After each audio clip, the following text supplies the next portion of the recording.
ମାଳୁ ମାଳୁ କାଳୁ। ମାଳୁ ପ୍ରଥମ ଥର ବଗିଚାରୁ ପରିବା ତୋଳୁଥିଲା। ସିଏ ନାଲି ଟମାଟର, ତାଜା ବାଇଗଣ ଏବଂ ସବୁଜ ଭେଣ୍ଡି ତୋଳିଲା। ଜେଜେମା କହିଲେ, ବଢିଆ କାମଟେ କଲୁ ମାଳୁ, ଯା ଆଉ କିଛି ଆଳୁ ବି ନେଇ ଆସିବୁ।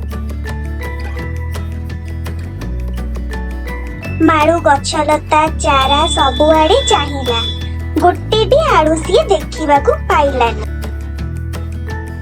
ଜେଜେମା, ଆଳୁ ଏଯାଏଁ ହେଇନି। ଖାଲି ଟୋକେଇକୁ ତଳେ ଥୋଇ ଦେଇ ମାଳୁ ବସିଲା। ନାଇଁ ମାଳୁ, ଭଲ କରି ଖୋଜ, ବହୁତ ଆଳୁ ହୋଇଛି, ଜେଜେମା କହିଲେ। ମାଳୁ ପୁଣି ଥରେ ବଗିଚାକୁ ଗଲା। କାଳୁ ତା ପଛେ ପଛେ ଗଲା। ଯେତେବେଳେ ମାଳୁ ଆଳୁ ଖୋଜୁଥିଲା, ସେତେବେଳେ ସିଏ ଶୁଣିଲା ଭୋ ଭୋ। କାଳୁ ରହ, କାଳୁ। ତା ଆଡକୁ ଦୌଡ଼ି ଯାଇ ମାଳୁ ପାଟି କଲା, ବଗିଚାକୁ ନଷ୍ଟ କରନି। ମାଳୁ ଦେଖିଲା ଯେ କାଳୁ ମାଟି ଖୋଳୁଛି। ଆଉ ଭାବୁଛ ମାଟିରୁ କଣ ବାହାରି ଆସିବ? ବଡ ବଡ ଆଳୁ ସବୁ। ବଢିଆ କାମ କଲୁ କାଳୁ, ତୁ ଆଳୁ ଖୋଜି ବାହାର କଲୁ। ଟୋକେଇରେ ଆଳୁ ଭର୍ତ୍ତି କରି ମାଳୁ ହସିଲା।